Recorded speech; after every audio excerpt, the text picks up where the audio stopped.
Jankie. Cozy, cozy, cozy, and going to hospital. What do all these three things have in common? Welcome back to Mr. Francy's weekly vlog.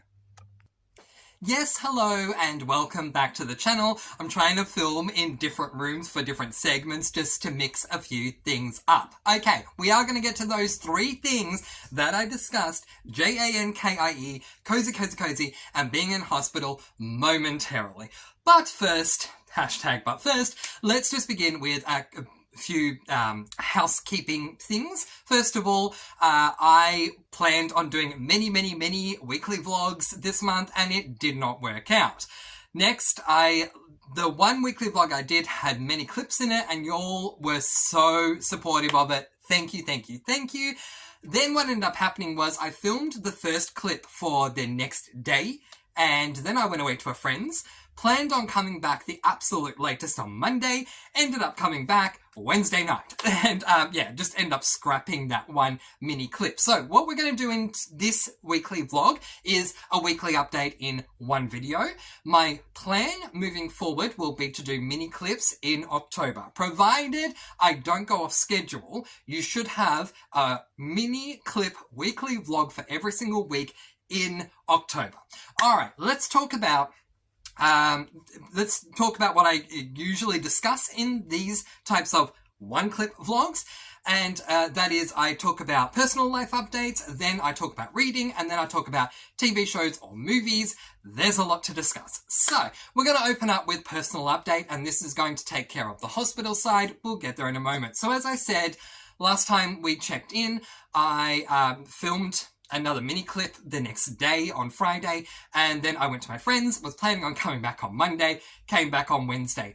I read on the way traveling up to my friends. I did not read traveling back. I planned to, and that was it for all of that time. So that's not good. I have 13 books to get through, and I didn't read, but I did have a lot of fun at my friend's place, which I always do. I mean, why would I go if I didn't? But yeah, so that was a good thing. Anyway, my friend started feeling a little under the weather on Wednesday, and I needed to go anyway because I had other things I needed to do. So I came home Wednesday night, and nice to be home, as great as it is, and I'm sure you're the same as me, and if not, that's totally fine. Let me know in the comments below, either way. But when you go away somewhere, it can always be fun. There's the potential that it goes horribly wrong too, don't get me wrong, but there's the potential it's going to be a whole lot of fun. But there is nothing, and I do mean nothing, like coming home, especially when you go to bed, being in your own bed, you know what I mean. So I was, as much as I enjoyed my time away, I was happy to be home. That night, I went to bed at 11 o'clock, so this was on Wednesday night. I went to bed at 11 o'clock with tummy pains, but I figured it would be fine, and hopefully I would just, get knocked out by the pain and just sleep, and next day I would be fine. I did get knocked out by the pain, so that was good. I slept, but when I woke up at about 4 o'clock in the morning in massive chest pain. I live with my father and his new wife, my stepmother. When I say new, they've been married for a while. But anyway, and currently we have taken in my niece and her 5-month-old daughter, and I had told my niece that I was going to look after her daughter the next day on Thursday, because she had this memorial thing to go to. I won't say more than that, but she had a memorial to go to, and obviously didn't want to take the baby with her, which was fine. But I woke up at 4 a.m. in absolute agony. I spoke to my father, who is English. My father is from an English, as in England, family side, and because of that, and the reason I make that point, he's very logical in his thinking rather than emotional. And so I just went up to him and said, "Look, Dad, I have massive pain in my chest. Do we have like Panadol or Nurofen or some kind of paracetamol to fix this?" And he said, "Look, if you have pain in the chest, you really should call the ambulance because you never know." And so I said, okay, fine. After umming and ahhing and saying no, I finally did. I rang the ambulance. They came. They tested me. There was a problem with my blood pressure and heart rate. Both were inconsistent, so they took me to the hospital. Fortunately, there was not a long wait time. I was put straight into an emergency bed within a minute, which normally doesn't happen. Last couple of times that I went to hospital, for the same reason, funny enough, I would be in the waiting room for hours because they're so busy, but this time they put me straight through. So I appreciate that. You know, you got to show that gratitude, right? And I really do appreciate that I was put straight through. Anyway, while I was in emergency, they were doing all these tests.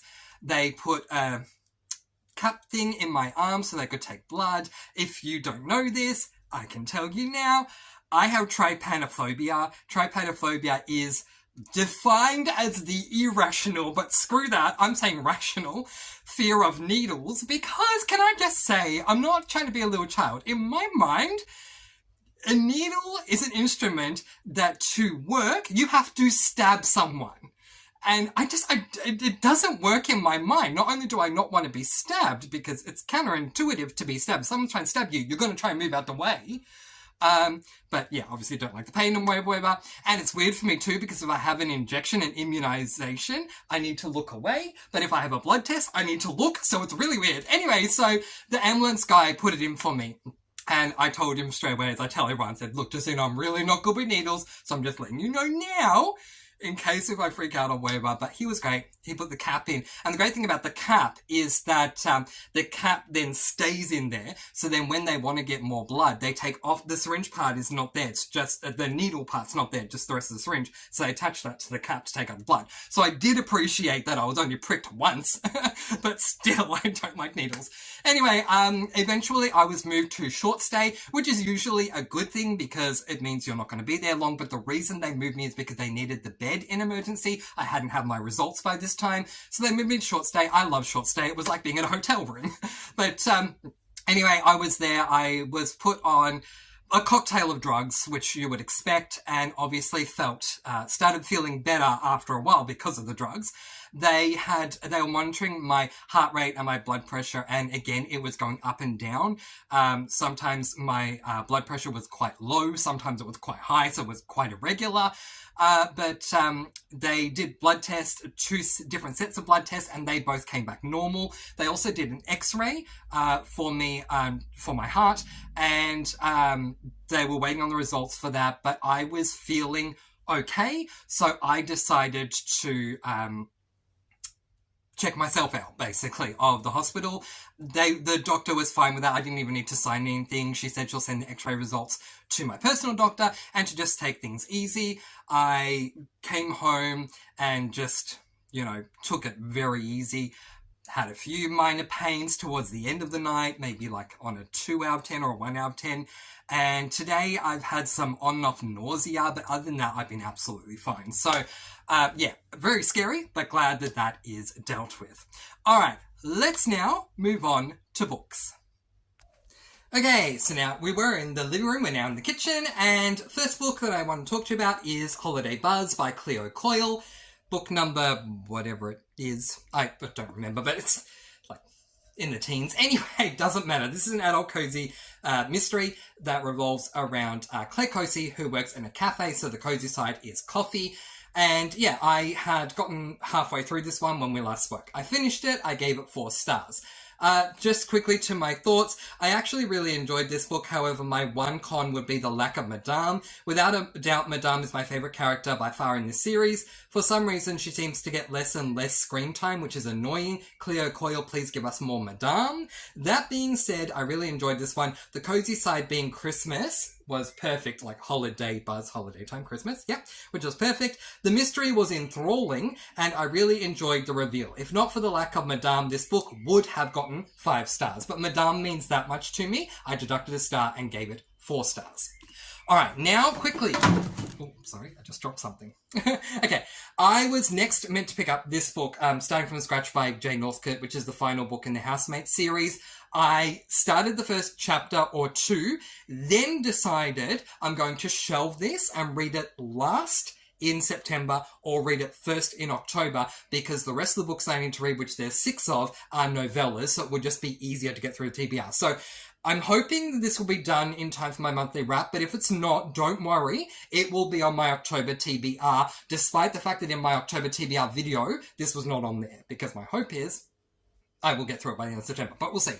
So, what I moved on to next was this book, Gifts, Glamping and Glocks by Tonya Kappas, which is book number 29 in the Campers and Criminals series. Very quick series premise. We follow May, whose name is Maybelline. She shortens it to May West, who works in a rundown caravan park called Happy Trails. This came about, we find this out very early on in book 1, so it's not a spoiler. This came about because her ex-partner was involved in a whole lot of criminal shenanigans, and when she found out, they broke up. As part of the divorce settlement, all she received was this rundown caravan park. She came from, I don't know if it was New York or LA or something like that, but she was living the really good, rich life, and then this happened. So it's kind of a riches to rags, but with love situation. And yeah, so something that I have to say about this series is that I've only ever given 1 5-star so far, and this is book number 29. This book received 5 stars! Yay! Tonya Kappas! It has been 25 books that have not, in between book 4 and 29, so 25, 24, whatever it is, that have not received 5 stars. And this one, finally, I got my second 5-star for Campers and Criminals. So, the premise of this one is when a local delivery driver is found murdered in Seymour's candy cane factory, suspicion quickly falls on the eccentric cast of characters who call normal home. From the grumpy old man who owns the candy cane factory to the bubbly town fiddle player Otis Gullett, who is secretly in a rendezvous with the factory owner's wife. No one is above suspicion. As the investigation heats up, the town's residents begin to turn on each other, and the killer's true identity becomes more and more elusive. As the body count rises, Mae West and the Laundry Club ladies must race against the clock to uncover the truth before the killer strikes again. So, I truly loved everything about this book. The Christmas theme, the candy cane inspired cozy side, and May even finds herself being sued, and Lester even has a list of good deeds. All of this intrigued me. The murder surprised me, and I found myself heavily invested in the mystery. The killer revealed at the end took me a moment to remember who it was, but only a moment, and had me very satisfied. The best book in the entire series, in my opinion. 5 golden stars. I am so happy, Tonya Kappas, that after 24 books later, I finally have my second 5-star Campers and Criminal. The next book that I read was this book, Zoning, Zealots and Ziplines. I tell you, Z-E-A-L-O-T-S. To me, you pronounce that Z-lot, but anyway, apparently it's Zealot, and just not a word that I've heard before. I know what it means now, just not a word I'd heard of before. Anyway, the premise of this one is when the owner of the local zipline is found dead on the ride, the small town of Normal, Kentucky is in a state of shock. With the local ranger and sheriff at a loss for leads, it falls to the Laundry Club ladies, a group of nosy sleuths led by Mae West, to crack the case. So to my thoughts, not as good as book 29, but still solid. I enjoyed May going to a stargazing event, which she does, and how that led to the mystery. I also love Dottie as always and appreciate that Hank's sister is trying to connect more with May. In saying that, I didn't enjoy the mystery, and that's where I docked a star. The cozy side was good, but the mystery wasn't intriguing for me, and I gave it 4 stars. And now I'm outside. So, alright, so let's continue forward. So now I'm going to talk TV and movies, and why at the big... so we covered Hospital, we covered Cozy, because all the books I read were cozies, and now we're going to cover Jankie. So, a show that I'm heavily invested in at the moment is Big Brother USA. It's really interesting because they are saying in Australia that they're planning on bringing Big Brother back. In Australia, it's been cancelled so many times. We'll see how that goes, but I do love the US version of it, and I'm heavily invested in it at the moment. A couple of weeks ago, this is not a spoiler at all, I'm not going to say anything about results or anything like that, I'm just telling you a situation that happened in the house and why JANKIE means anything. A couple of weeks ago, there was a week-long competition for the house guests. They were locked out of the house and placed into the backyard for a week. The theme of Big Brother Season 26 is AI, and there had been an AI thing there called Ainsley, but Ainsley for this 1 week was replaced by a junior AI known as Jankie, Jankie. Jankie is like a toddler AI. Like the first time that it came up on the screen for the house guests, he's like, "Hi everyone, I want to have FUN fun," and he's just so cute. Anyway, so while they're outside, in Jankie's world, there are a couple of rules. To get to a long story short, one of the rules is if Jankie says to sing along, you need to sing the Jankie song. So basically the lyrics for that are JANKIE, Jankie, Jankie, you love me, JANKIE, Jankie, Jankie, let's party. It's really cute. It's like a little baby song. And yes, I have been playing it for my niece's 5-month-old because it's just so adorable. Anyway, I decided to put a video of this up on my channel, and it has done incredibly well. CBS have claimed a copyright to it, which is absolutely fine. I expected that. I didn't put it up to make money. I put it up because I didn't see it anywhere. I love the song, and I tried looking for it on YouTube. It didn't exist. So I've now put Jankie's song up. Unfortunately, I will spoil, and again, this spoils nothing about the game, just Jankie. At the end of the week when the challenge was over, Jankie was horribly killed, and part of me wants to put up that video because it was just so horrible. It wasn't necessary for a family show. But anyway, let me know your thoughts on that, and let me know your thoughts on BB26. Do you have a favourite? Do you have someone who you would like to see go home? Again, I don't want to spoil or imply a spoiler by even saying who's nominated, so I'm not going to say anything at all. All I'm going to say is tonight, in a matter of 3 hours or so, I will be able to see the eviction, which I believe aired in the US maybe about an hour or so ago. So yeah, I like to watch it very soon after it comes out, so I'm not spoiled. And I'm intrigued to see what direction the show is now going to go in after this eviction, because it's a very important one and could go in many different ways. And we're very close to getting to the end. Not long left. Oh, and it's a double. That is not a spoiler either. It's a double eviction. I keep forgetting it's a double. Anyway, the first eviction may not be a surprise for me, but the second one... Oof, I've heard rumours, and if the second one is true, the second house guest is going to be evicted by the end of the night. We'll see. Intrigued. All right. What else? I am trying to work out. Oh, yeah, while I was at my friend's, I watched Inside Out 2. It was okay. I loved Inside Out, so I was really looking forward to Inside Out 2. It was okay. Didn't love it. Probably give it 3 stars, where I gave Inside Out 5 stars overwhelmingly. Okay, just trying to think if there's any other TV up. Oh, RuPaul's Drag Race Global.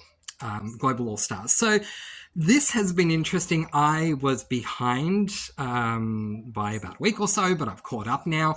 And look, I'll say this.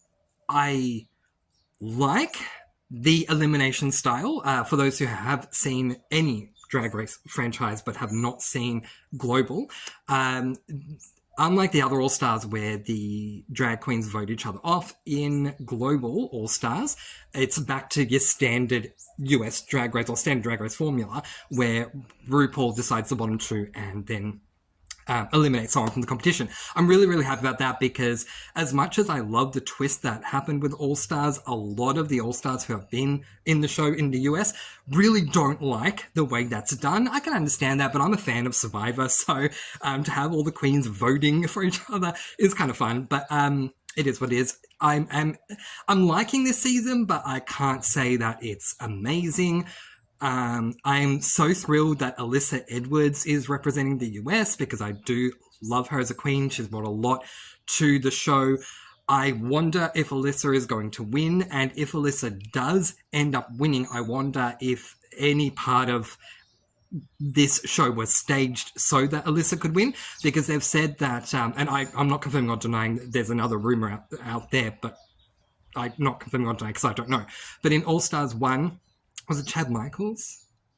Anyway, the winner of All Stars 1, there's rumours going around that All Stars were literally created to give this queen a win, and that's the only reason why it happened.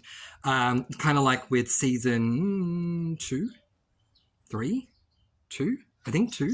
Anyway, the one where Raja won, a lot of people were suspecting that Raja was going to win from the get-go. And the very first lipstick message, for those of you who don't know, was penned by Shangela. No? Yes? Yes, it was penned by Shangela. And she said, "Congratulations, Raja." At the end of the message, they blurred it out in the episode where you see it, but it's been confirmed since that she said, "Congratulations, Raja." So there's this thought that Raja was going to win all along. If Alyssa wins, is there going to be a controversy that the show is rigged? I don't know. Survivor has started US latest season. I am behind by 2 seasons, so I have a lot to catch up on. You guys, I just got to be honest with you, I don't like the new format of American Survivor. I don't watch Australian. I think I've watched maybe 2 seasons of Australian Survivor, but I love the US one. I just don't like it. The seasons are shortened. The reunion takes place on the island. The final 4 fire making challenge. If you don't watch Survivor, sorry for these quick terms, but if you do, you know what I'm referring to. All of these things annoy me, and it's starting to get to a point where I don't want to watch the show, and this is a show I love. Season 50 is coming up, which, can you believe Survivor's about to be airing season 50? It's not that far away, and they're talking about having big names for season 50, so, you know, I'm going to stick around for that, and may at some point just binge every season I've missed so that I can be up to date. But let me know your thoughts on the new Survivor since I think it was Survivor 40 when things changed from what I was used to. Anything else? I started rewatching Liar Game. I almost said Liar Liar. I've been saying that many times when I talk to people, saying, "Oh, I'm watching Liar Liar," and it's like, no, Liar Liar is the movie with Jim Carrey. That's not what I'm referring to. I'm referring to Liar Game. So yeah, I love Liar Game. I have seen every single episode earlier this year and was in the mood to restart it again, so did that. It's a Japanese thriller, game-style thriller. If you love Squid Game, it would be perfect for you, where basically this woman comes home one night to find a box of a ton of money, like $1 million basically, and there's an envelope inside that says, if you open this, then you're in, you're part of the game. She didn't read that. She opened the envelope. It came with a VHS.